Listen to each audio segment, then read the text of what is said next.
Hi, everyone. My name is Jill Rabin, and I'm a speech pathologist and board certified lactation consultant here in the United States. And I have been working with infants to 3-year-olds for over 35 years. And an area of specialty for me is feeding. And I have about 75% of my caseload is working with babies with Down syndrome. And today I'm going to be talking to you about an approach that I use called the adapted baby-led weaning approach, which is an approach that I originally started in 2010 to help babies with Down syndrome transition to solid food feedings. And over the course of 11 years, I've really been able to refine this method in helping babies transition to solids, and you're going to learn all about that today. But I first wanted to quickly tell you how I came about using this approach. Back in 2010, a colleague of mine attended a conference here in the States, and Jill Rapley, who is from the UK, and she is a health visitor. She was a health visitor there, a midwife, an educator. I'm sure many of you are familiar with her book, Baby-Led Weaning, and she spoke at this conference about baby-led weaning. And my colleague bought a DVD that described the approach that she used and told people how to do it. So when my colleague returned from this conference, she knew that feeding was what I did with young babies, and she handed me this DVD and she said that I really think you should take a look at this. I think that you will find the information really, really interesting. So I watched the DVD that night, and little did I know how much it was going to change the path of the work that I did with babies with Down syndrome. I was absolutely fascinated with this DVD. This baby-led weaning approach is an approach where babies are literally given real foods that their family eats from the onset of starting solids. And I couldn't believe how babies could pick up, chew, bite, and eat all the foods that their family members were eating. This was especially intriguing to me because I work with so many babies with Down syndrome that would be spoon-fed by an adult for such a long time, very often way past their first year, and they would often get stuck on a liquidy puree texture, be resistant to more textured foods, and really not have the ability to chew more difficult to break down foods.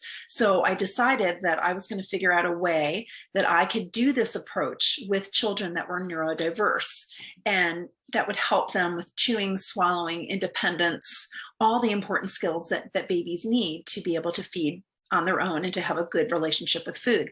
So what I did is I took a variety of devices that I refer to as bridge devices to use with these babies who had more motoric challenges and had difficulty getting their hand to their mouth. So I utilized those bridge devices very much in the beginning so we can help them get foods to their mouth until their skill gets good enough that they're able to start to feed themselves on their own with real foods. So I'm going to go through some of the things that I use today with you. I'm going to show you some things, and I'm going to share some videos with you in a little bit. But first off, I wanted to tell you that we select foods that are shaped a certain way that are easy for the baby to grasp, such as a flat carrot like this, or a piece of celery.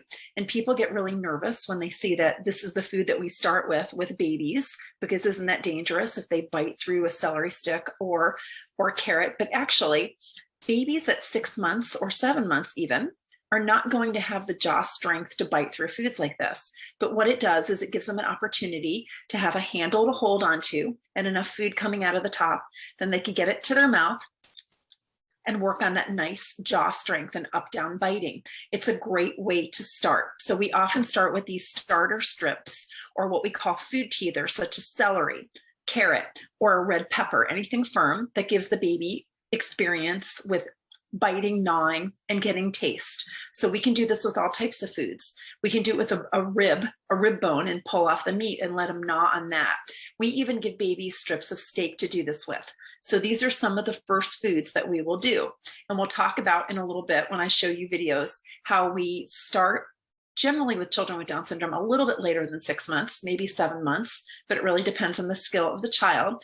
But the first things that we will introduce will be these starter strips, or these firm strips. And you can see when we bite on something like this, our tongue moves to the side and we're getting nice jaw work. Before, when babies were just being spoon-fed by purees by an adult, all they're doing is swallowing, and they're not getting a lot of work in their jaw and moving their tongue side to side, which is a really important skill for chewing. So that's what we start with. We then move on to things like a silicone feeder. And as you can see, this is a little feeder that you can open up. You would fill it with a food. You can fill it with banana or avocado, or you can even fill it with a puree if you needed to. And you close it, and the baby has a nice handle to hold on to. And when they bite on it, like this, the food will come out of the little holes on the top. The reason we use something like this is sometimes babies with Down syndrome really struggle with picking things up and holding things at their mouth. So this is a nice bridge device in which to do that. So that's one of the bridge devices that I use very frequently, called a silicone feeder.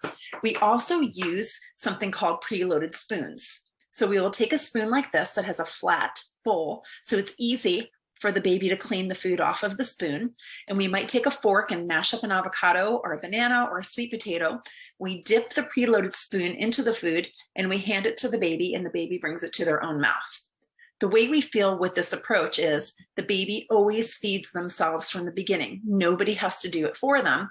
With our babies with Down syndrome, in the beginning, we might have to do some facilitation where we hold their wrist in the bottom of the bridge device and help guide it to their mouth. But we need to do that responsibly. And what that means is we don't put it in their mouth if they turn away or they show no interest in the food, or if they do open their mouth or lean towards the food or look at the food, that's a cue to us that we can help them bring it to their mouth.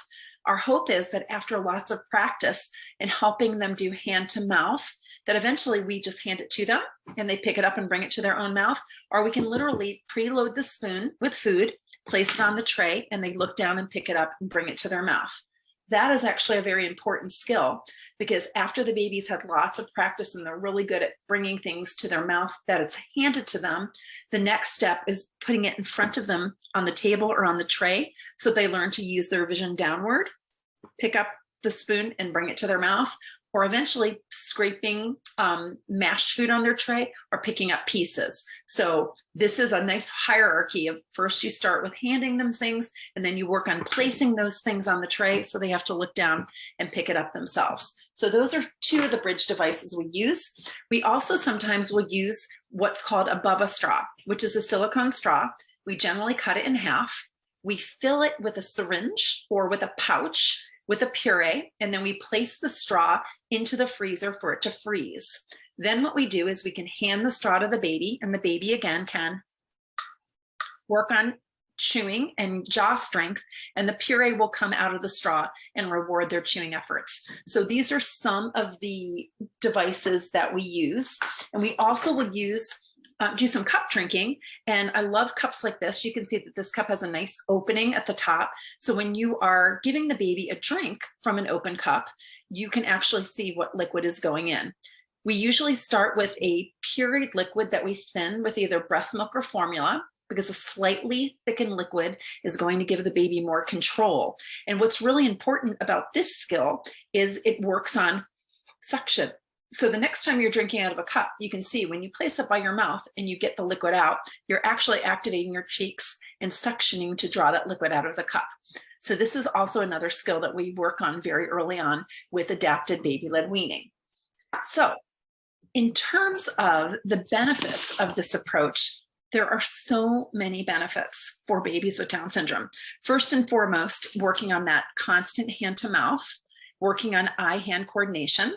The baby is engaging their core every single time that they are picking up food or leaning forward for food. They're getting much better tongue movement and jaw strength because they're biting on and gnawing on real foods versus just swallowing foods that are placed in their mouths.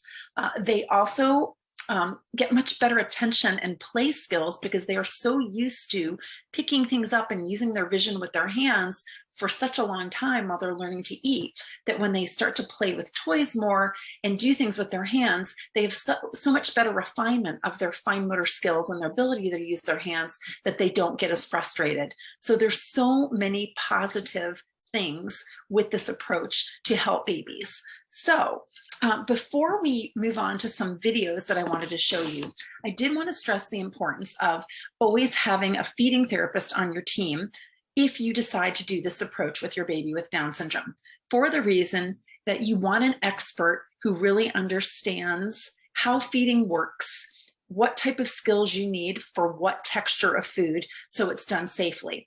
We know that many babies with Down syndrome could have issues with chewing and swallowing, and it could be dangerous. So you want to make sure you're working with somebody who really understands how to do this safely.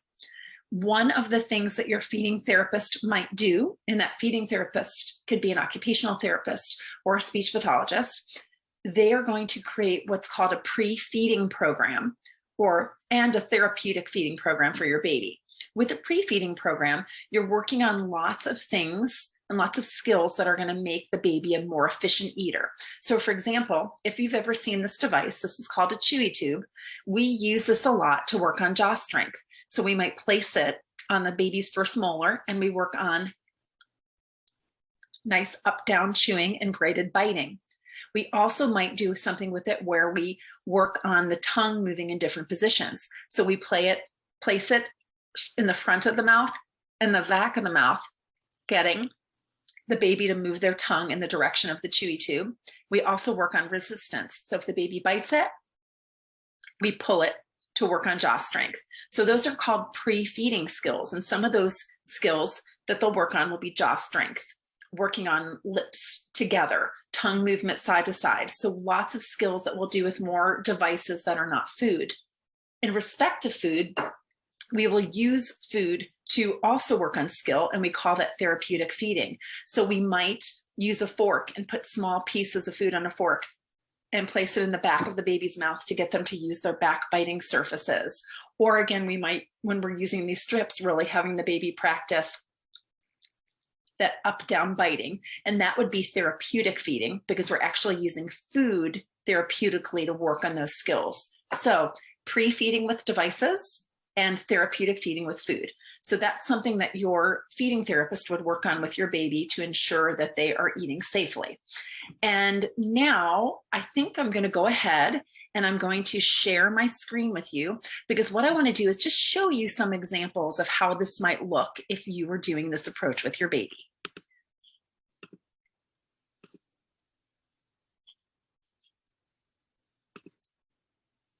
So first and foremost, one of the most important things about this approach when you're starting is you are probably not going to start right at 6 months because your baby may not have the motor skills to be sitting up well enough in a chair to be able to start self-feeding. And that is really an important skill.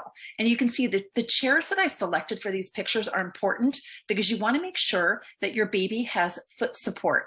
Because when your baby has input into their feet, it's going to be able to ground them better and give them better stability. And it helps them to figure out where their body is in space. So they're going to be able to feed more easily. So it's really important to make that investment in good seating so your baby has postural stability. Your baby does not have to be sitting independently on the floor in order to start solids, but it is very helpful if they can sit upright with support. So this is just an example of how we facilitate hand to mouth in the beginning when babies are not yet able to. One thing I will tell you about this video is that that carrot stick is too short, and it gets frustrating if the baby doesn't have enough of a handle and then enough of the food coming out on top to be able to gnaw on it. But I just wanted you to see how you do that responsive facilitation in the beginning to help the baby. Hi, sweetie. Yeah, we love eating. We love it. We love exploring food. Let's try it. Let's bring that to your mouth. Here, let me hold. Let me assist. Let me assist. There we go. There we go.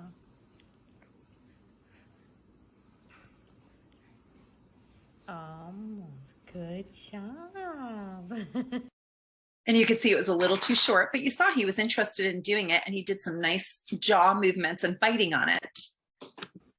And this is another example of a way to work on hand to mouth. And this is a food popsicle where you can make any type of food popsicle with coconut milk and avocado and anything that you like for the baby. And what's nice about this is it gives them another opportunity to work on self-feeding. And you can watch Hudson with his food popsicle.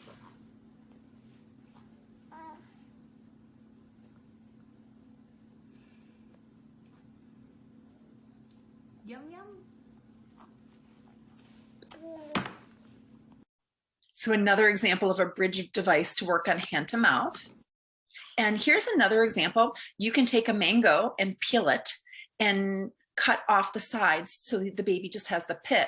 This is a great way to encourage the baby to use both hands in midline and to work on gnawing and to work on self-feeding. So that's another great way to do it. And here I'm going to show you two babies using food teethers or food strips. And this first little guy is doing broccoli.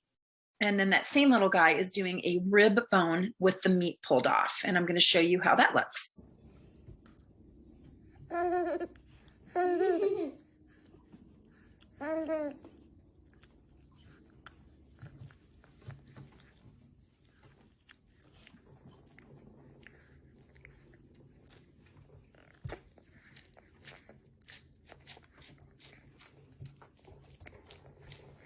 You can see him really enjoying that broccoli.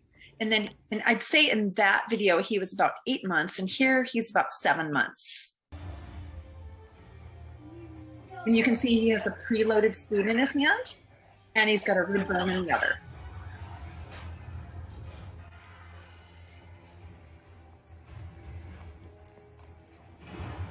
So some examples of those food teethers. And here's some additional ones. Here's the celery stick. And again, you can see that he does not have the jaw strength to bite through it, but it's long enough for him to hold and for him to get some in his mouth and work on his jaw. I hear a crunch. Kind of rubbing his gums on it. And then this little guy on the right, you're going to watch him do a carrot stick. You can see that the carrot stick is flat, so it fits nicely between their gums.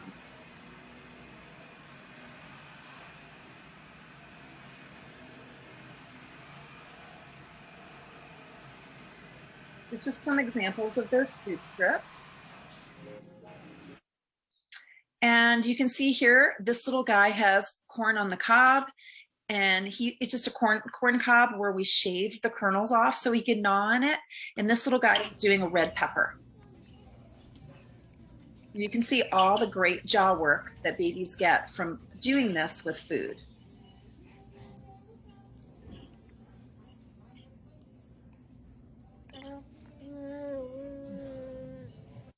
And the really nice thing about this approach in the beginning too is that we're not worried about food volume. We're really just interested in the baby learning to taste food and explore food and work on jaw strength. We're not worried about the volume of food intake.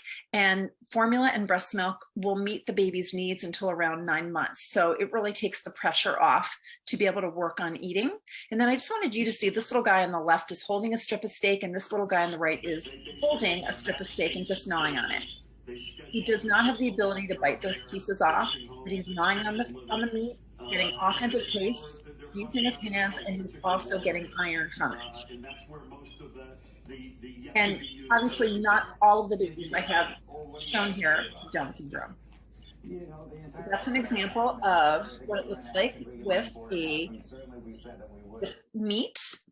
And then I'm going to show you a little bit more. I'm going to show you a preloaded spoon with this guy. Come on. Good boy. You can see the food is on the spoon already, and she's handing it to him. And I'm going to move on for you. Lucy, come on. And here's some examples of babies. I'll show you this baby using a silicone feeder. You can see she's able to hold it by herself and bring it to her mouth, and she's clearing that food out by biting and chewing.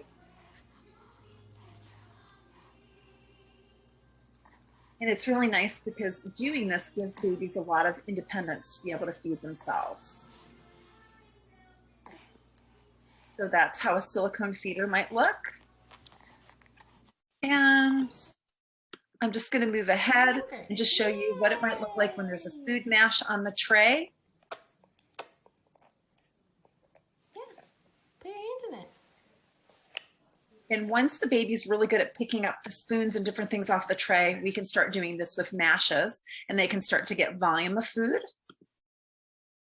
And again, these are just some babies gnawing. One's gnawing on an apple, one's gnawing on a corn cob. And here's an example of a frozen straw. Munch, munch, munch. I like how you're using both sides. How you're going back and forth. And we do want to work on both sides and encourage babies to use their left hand and their right hand.